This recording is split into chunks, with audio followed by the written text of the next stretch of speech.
Hi everyone, this is Poonam Kashyap और आज के इस वीडियो में मैं आपके साथ शेयर करने वाली हूँ दृष्टि करंट अफेयर का पार्ट 3।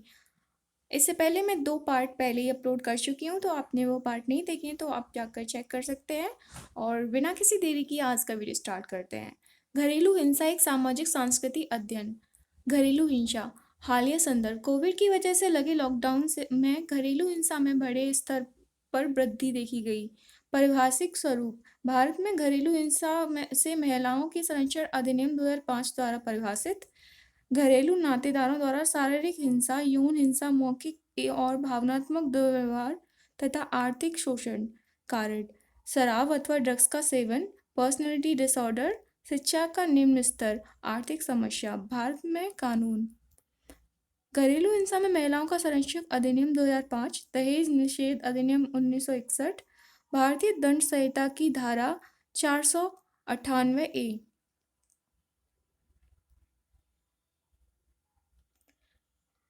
अपराधों का विशेषीकरण बधुआ उसे सरलीकृत भी कर देता है। अपराध के किसी पहचान विशेष से संबंध होते ही उसके प्रति सामाजिक नजरिए में गुणात्मक परिवर्तन आ जाता है। यह अकारण नहीं है कि किसी नस्लीय, जातीय, धार्मिक अथवा लैंगिक हिंसा में शामिल लोगों के बारे में सर्वज्ञात होने के बावजूद उसके प्रति सामाजिक नजरिए में एक हत्यारे जैसे भाव नहीं लगता, बल्कि कई बार यह एक उल्टा सामाजिक सम्मान का हेतु भी बन जाता है।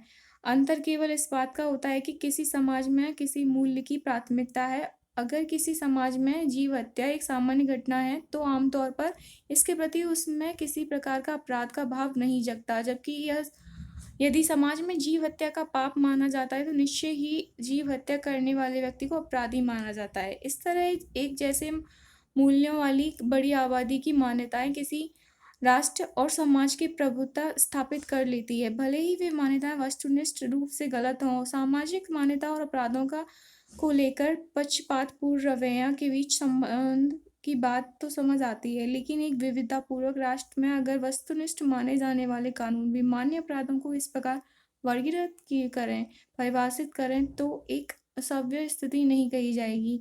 अगर स्त्री की सहमति के बिना उसे शारीरिक संबंध बनाना, बलात्कार करना सर्वमान्य रूप से एक अपराध है, तो विवाह पश्चात किसी स्त्री के साथ जबरदस्ती करना अपराध क्यों नहीं माना जाता चाहिए?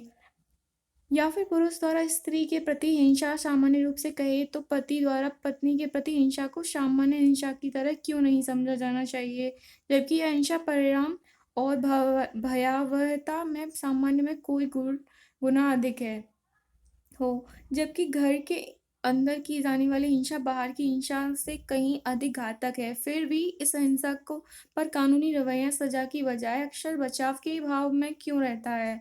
विश्व स्वास्थ्य संगठन की रिपोर्ट कहती है कि विश्व में हर 3 में से एक स्त्री घरेलू हिंसा की शिकार है। और NFHS4 की रिपोर्ट के अनुसार भारत की 30% महिलाएं किसी न किसी रूप से घरेलू हिंसा झेल रही हैं, जबकि इसमें से अधिकांश की रिपोर्ट दर्ज नहीं होती। मोटे तौर पर समझें तो विश्व भर में लगभग 1/3 पुरुष घरेलू हिंसा के अपराधी हैं, और अगर कानूनी वस्तुनिष्ठ हो तो इन्हें जेल की सलाखों के अंदर होना चाहिए, जो इस समाज में सम्मान के भागी बने हुए हैं। आज जब कोविड-19 महामारी की समस्या से पूरा देश विश्व जूझ रहा है, आर्थिक संकट, रोजगार का संकट, मानसिक संकट जैसी समस्याओं से अखबार के संपादकीय फटे हुए हैं। ऐसे में जिस समस्या ने लोगों का सबसे कम ध्यान खींचा वह थी घरेलू हिंसा में बड़े स्तर की वृद्धि। कोविड की वजह से लगे लॉकडाउन में जब अधिकांश कामकाजी पुरुषों को पहली बार इतने लंबे समय के लिए अपनी पत्नियों के साथ समय बिताना पड़ रहा था, या फिर कामकाजी जोड़े एक साथ रह रहे थे, तो ऐसे में घरेलू हिंसा की बड़ी संख्या में वृद्धि देखी गई। संयुक्त राष्ट्र संघ की रिपोर्ट बताती है कि कोविड-19 के दौरान लॉकडाउन की स्थिति में जबकि रिपोर्टिंग तक पहुंच सीमित हो गई थी, बावजूद इसके विश्व में घरेलू हिंसा में 20% की वृद्धि हुई। संयुक्त राष्ट्र ने कोविड-19 के समांतर बढ़ी इस गंभीर समस्या को शैडो पेंडेमिक कहा। ऑक्सफैम की रिपोर्ट के अनुसार कई देशों में यह वृद्धि 15 से 30% तक हुई। भारत की बात करें तो राष्ट्रीय महिला आयोग NCW के अनुसार कोविड की वजह से लॉकडाउन मार्च से सितंबर के दौरान घरेलू हिंसा की 13,000 से अधिक शिकायतें मिली, जिसमें सर्वाधिक शिकायतें उत्तर प्रदेश से 5,470 तथा दिल्ली से 1697 से मिली। यह संख्या जहां अप्रैल तक लगभग 700 से 1000 के आसपास मासिक रहती थी, वह जुलाई अगस्त में 2500 से 30,000 के आसपास पहुंच गई। इस एक जैसी विश्वव्यापी गंभीर समस्या के पीछे ठोस सामाजिक, मानसिक, आर्थिक और कानूनी कारण मौजूद है। यह समस्या बहुस्तरीय अध्ययन की मांग करती है।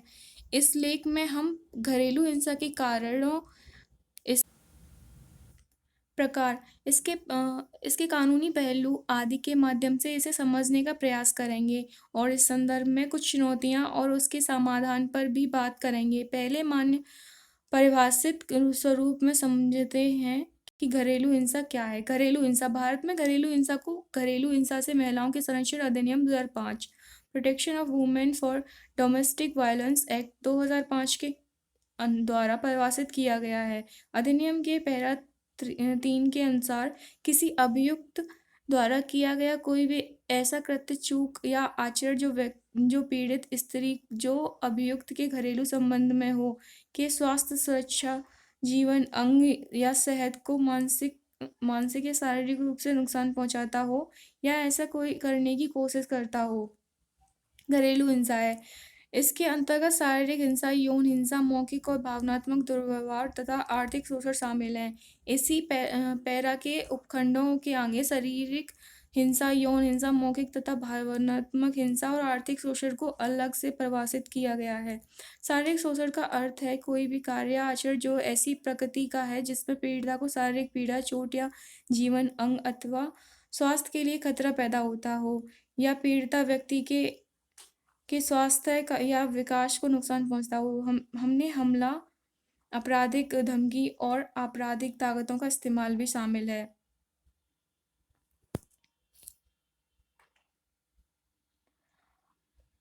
आपराधिक धमकी और आपराधिक ताकतों का इस्तेमाल भी शामिल है। यौन हिंसा के यौन प्रकृति का कोई भी ऐसा आचरण शामिल है जो महिला की गरिमा का हनन, अपमान या उसे नीचा दिखाता है। मौखिक और भावनात्मक शोषण में शामिल है का अपमान, उपहास, तिरस्कार, गाली देना और विशेष रूप से संतान या लड़का न होने के संबंध में अपमान या उपहास तथा किसी ऐसे व्यक्ति को शारीरिक पीड़ा देने की लगातार धमकियां देना जिसे पीड़ित व्यक्ति हितबंध है, आर्थिक शोषण में शामिल है। ऐसे सभी या किन्हीं आर्थिक या वित्तीय संसाधनों जिनके लिए पीड़ित व्यक्ति किसी विधि या रूढ़ि के अधीन हकदार है, चाहे वे किसी न्यायालय के किसी आदेश के अधीन या अन्यथा सदेह हो, या जिसकी पीड़ित व्यक्ति किसी आवश्यकता के लिए जिसके अंतर्गत पीड़ित व्यक्ति और उसके बालकों यदि कोई हो के लिए घरेलू आवश्यकताएं भी हैं, अपेक्षा करता है कि किंतु जो उन तक सीमित नहीं है, जैसे स्त्री धन, पीड़ित व्यक्ति के संयुक्त रूप से या पृथक्कर स्वामित्वाधीन संपत्ति, साझी गृहस्थी और उसके रख रखाव से संबंधित किए गए वंचित करना आदि। कानून की तकनीकी शब्दावली को सामान्यीकृत कर समझें तो घरेलू नातेदार द्वारा किसी स्त्री को शारीरिक, मानसिक, मौखिक, भावनात्मक या आर्थिक रूप से चोट पहुंचाना घरेलू हिंसा के अंतर्गत है। राष्ट्रीय स्वास्थ्य सर्वेक्षण 4 के आंकड़े बताते हैं कि 2015 से 16 के दौरान 15 से 49 वर्ष की महिलाओं में लगभग 33% विवाहित महिलाएं अपने पति द्वारा शारीरिक, यौनिक तथा भावनात्मक हिंसा की शिकार रही, यानी लगभग 1/3 विवाहित महिलाएं घरेलू हिंसा की शिकार हैं। इसमें 30% विवाहित महिलाओं को पति द्वारा शारीरिक हिंसा एवं 7% महिलाओं को यौन हिंसा का शिकार होना पड़ा है तथा 14% भावनात्मक हिंसा की शिकार रही हैं। इसके साथ ही 4% ऐसी महिलाएं हैं जो कभी न कभी गर्भावस्था के दौरान शारीरिक हिंसा की शिकार रही हैं। यदि हम घरेलू हिंसा से पीड़ित महिलाओं के आंकड़ों का गंभीरतापूर्वक अध्ययन करें तो पाते हैं कि घरेलू हिंसा की शिकार स्त्रियों में लगभग सभी उम्र 15 से 49 की स्त्रियां, लगभग सभी धर्मों, सभी आय वर्गों, सभी शैक्षिक स्तर, सभी घरेलू संरचनाओं, ग्रामीण अथवा शहरी, रोजगार युक्त अथवा बेरोजगार, सभी का अनुपात कमोवेश आसपास ही है। भले ही कुछ वर्गों जैसे अनपढ़ों में यह अनुपात कुछ ज़्यादा है तो उच्च शिक्षा प्राप्त में कुछ कम, लेकिन घरेलू हिंसा लगभग सभी वर्गों में समान रूप से व्याप्त है। और यह एक सार्वभौमिक समस्या है। विश्व स्वास्थ्य संगठन की रिपोर्ट बताती है कि दुनिया भर में हम 3 में से 1 स्त्री लगभग 35% अपने अंतरंग साथी द्वारा घरेलू हिंसा की शिकार है और 38% महिलाओं की हत्याएं अपने अंतरंग पुरुष साथी द्वारा की जाती हैं। ये वे आंकड़े हैं जो कहीं न कहीं रिपोर्ट किए गए हैं। घरेलू हिंसा में एक बड़ी संख्या उनकी है जो कभी रिपोर्ट नहीं हो पाती। भारत की सामाजिक संरचना में यह समस्या कहीं अधिक गंभीर है।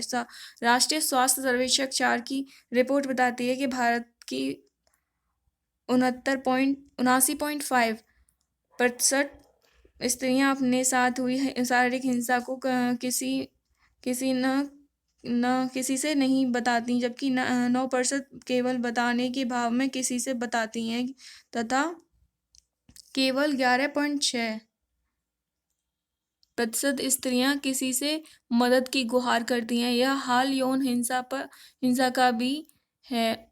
80.6% स्त्रियां अपने साथ हुए यौन हिंसा का किसी से जिक्र नहीं करती। प्रसिद्ध जर्नल द लैंसेट की रिपोर्ट कहती है कि 85% विवाह के अंतर्गत या विवाह से बाहर यौन हिंसा के केवल 1% की ही रिपोर्ट पुलिस में हो पाती है।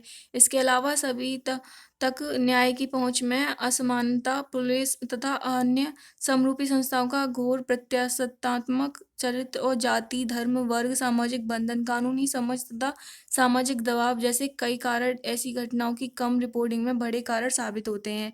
कुल मिलाकर निष्कर्ष निकालें तो भारत में ऐसी स्त्रियों की बड़ी संख्या में जो किसी न किसी रूप से घरेलू हिंसा के शिकार हैं। रिपोर्ट के आंकड़ों के आधार पर भले ही यह 1/3 के आसपास है, मगर वास्तव में यह संख्या आधी या उससे कहीं अधिक है।